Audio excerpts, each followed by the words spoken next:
Welcome back to the next content on the 1991 Review channel. In the previous video, we took a brief look at the village chief grandpa from the Donghua, Mu Shinji. In this video, I will analyze his swordsmanship skills, the reasons he became disabled, and why he went into seclusion from the world. For those of you watching who are new to the channel, please give me a like and a subscription. The village chief grandpa is known as the sword god, a deity of swordsmanship. His ability in this area has almost reached the cosmic pinnacle of the art of the sword. His swordsmanship is not merely the skill of using a sword. It has been elevated to the level of the way of the sword. Kendo/Jian Dao, a complete path of cultivation, a profound philosophical system capable of altering the very laws of heaven and earth. Swordsmanship ascending to the Dao, where the mind goes, the sword follows. The core characteristic and the highest peak of the village chief's swordsmanship is that it has transcended all physical constraints. He doesn't need a sword in his hand, doesn't need hands to hold a sword, and doesn't even need a physical body. His sword is a sword of intent, heart sword, using his thoughts as a weapon and his spirit as his sharpest blade. The village chief's swordsmanship can be analyzed through several tiers, from low to high, showcasing the sublimation of his perception of the sword. Tier 1. Controlling the sword with chi, using chi as a sword. This is a fundamental realm that many sword cultivators can reach, using their vital energy chi, to control a flying sword or to condense chi into a sword. In his youth, the village chief was undoubtedly a master of this realm, but after being disabled, he completely surpassed it. Tier 2. Controlling the sword with spirit, using consciousness as a sword. This is a major step forward, where a cultivator uses their spiritual sense, soul spirit, to control the sword. The speed is faster, and the transformations are more unpredictable. The village chief has long surpassed this realm, but it serves as a foundation for his sword of intent. Tier 3. The sword of intent, using intent as a sword. This is the realm that made Tan Muc the sword god. He doesn't need a real sword. As long as he thinks of sword in his heart, a sword will appear. It could be an invisible stream of sword chi, a flash of sword light appearing from a void. Because the sword is born from thought, its speed is the speed of thought. Where the mind goes, the sword arrives. Enemies cannot dodge it, because by the time they realize it, they have already been struck. The power of the sword of intent depends on the user's willpower and spirit. With the iron will and spirit of a human emperor, every stream of the village chief's sword intent carries world-shaking power, enough to shatter divine arts and destroy magic treasures. Tier 4. Ascending to the Dao, using the Dao as a sword. This is the highest realm, where swordsmanship is no longer a killing skill, but has merged with the laws of the universe, the great Dao. His sword can rewrite the laws of physics within a certain range. He can make a single slash carry the weight of mountains and rivers, or be as light as a feather yet incomparably sharp. Every single one of his sword moves is a supreme divine art. He doesn't need to learn divine arts, because his swordsmanship itself is the strongest divine art. This is the ultimate technique that most clearly demonstrates his realm of ascending to the Dao. When executed, his sword intent doesn't just create a slash. It creates an entire miniature world with mountains, rivers, and all a creation constructed from the principles of the sword. An enemy trapped in this world must face countless rules of the sword Dao set by him, unable to escape, only to be crushed. The philosophy of the sword god. The village chief's sword is not only powerful in might, but also profound in philosophy. The sword of a guardian.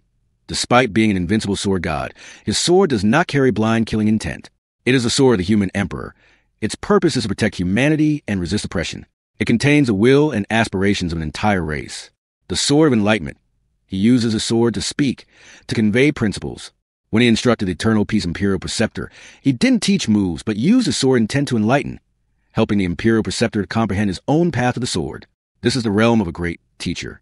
With just a few streams of sword intent from within his bamboo basket, he helped the Eternal Peace Imperial Preceptor, who was already at the pinnacle of his era's swordsmanship, break through a realm he had been stuck in for many years. Even though he is disabled, he can still send his sword out from tens of thousands of miles away to protect Tan Muc, directly confronting the will and power of the gods from the celestial heavens. Every time he acts, his enemies are terrified and wary. He is the one who laid the most solid foundation of swordsmanship for Tan Muc, helping him understand that the essence of sword lies not in external forms, but in the heart within. The village chief grandpa's swordsmanship is a perfect combination of absolute power and philosophical depth. It represents a peak that is almost insurmountable, where the sword is no longer a weapon but has become a part of the great Dao, a means to express will, protect ideals, and enlighten future generations. Even in his disabled state, he is worthy of the title of the peerless sword god. The village chief's enemies and seclusion. At his peak, the greatest enemy of the village chief grandpa, human emperor Tan Muc, was the entire celestial heavens, and more specifically its leaders, the 10 celestial venerables. Classical building, fire. There isn't a single greatest enemy identified, because the fall of the founding emperor era and his personal tragedy, were the results of a confrontation with an entire powerful ruling system. His greatest enemy was a system, not an individual. The 10 celestial venerables, the absolute ruling power. His enemy was not a single individual, but an entire collective of the most ancient and powerful beings in the universe. Together, they formed an overwhelming force, holding absolute authority. Any one of the 10 celestial venerables was an extremely formidable opponent, and when they joined forces, that power was nearly irresistible. The War of Eras, the battle that human Emperor Tan Muc participated in, was not a duel over personal grievances. It was a war between two ideologies, two eras. The founding Emperor era wished for all living beings to be free, to escape the control of gods, and open up new paths of cultivation.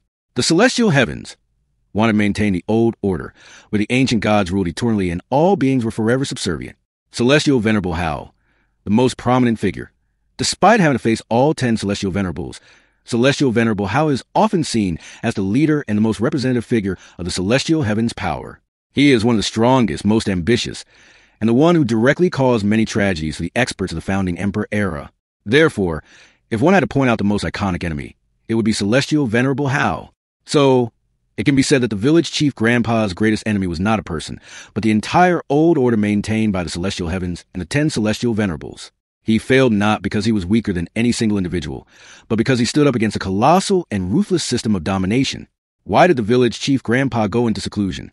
The village chief grandpa, Tan Muc, did not voluntarily retire from the world like a weary wanderer. He was forced to do so for extremely painful and strategic reasons, stemming directly from the collapse of an entire era, catastrophic defeat, and being disabled. This is the most direct and brutal reason.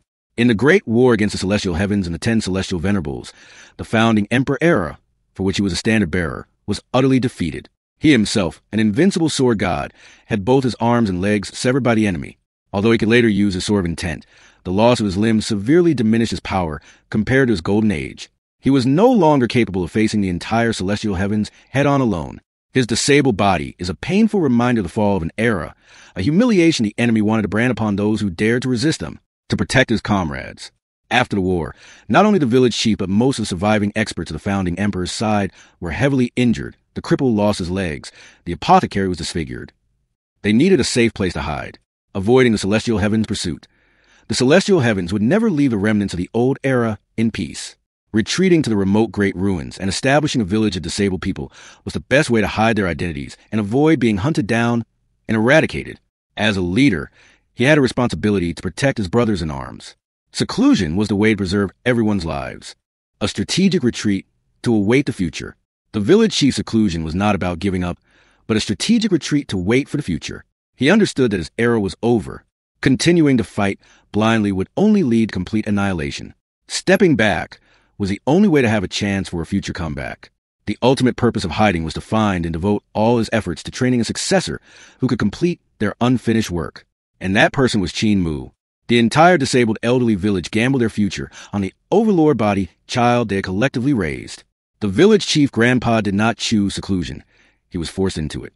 It was a painful but wise and far-sighted decision, showcasing the sacrifice of a great leader, accepting a disabled body and retreating into the shadows to protect the remaining survivors and to plant the seeds for a more hopeful future.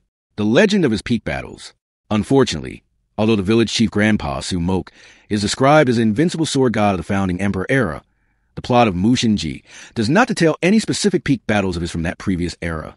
Instead, his power and status are conveyed indirectly through narratives, the reverence of other characters, and what remains after the fall of his time. Although there are no directly described battles, readers can still imagine his glory through the following details. The titles of Sword God and Human Emperor Crown. These titles themselves are the most powerful proof. In an era where experts were as common as mushrooms, to be recognized as the Sword God and the Human Emperor, he must have gone through countless battles and defeated all rivals to establish his supreme status. The reverence of the Eternal Peace Imperial Preceptor. The Eternal Peace Imperial Preceptor is a Grandmaster of the Way of the Sword, one of the strongest figures of the new era. However, when facing the village chief, he always shows absolute respect, viewing him as an insurmountable monument. The fact that a brilliant genius like the Imperial Preceptor would bow his head shows that the village chief's level at his peak was beyond imagination. The final battle. The confrontation with the 10 celestial venerables fire. The only battle mentioned, which was also the one that ended his era, was the great war against the celestial heavens and the 10 celestial venerables. This was not a duel, but the war of an entire era. His enemies were the 10 strongest beings in the universe, united. The fact that he dared to stand up against such a force showed his spirit and strength. Although he was defeated and disabled, the fact that he and his comrades could fight against the 10 celestial venerables was already a miracle. His fall was not because he was weak, but because the enemy was too numerous and too powerful. This defeat, paradoxically, highlights his greatness during his peak. Instead of describing specific victories, the author Zhai Zhu chose to build the image of the village chief grandpa as a legend. His peak battles are not written on the page, but exist in the regrets and admiration of later generations, turning him into a forgotten legend whose greatness the reader must feel for themselves. After hearing all this, don't you all admire our village chief grandpa? Leave a comment with your personal opinion. Well, that concludes the detailed video on the character of the village chief grandpa. Who would you like me to cover next? 1991 signing off, and see you in the next video.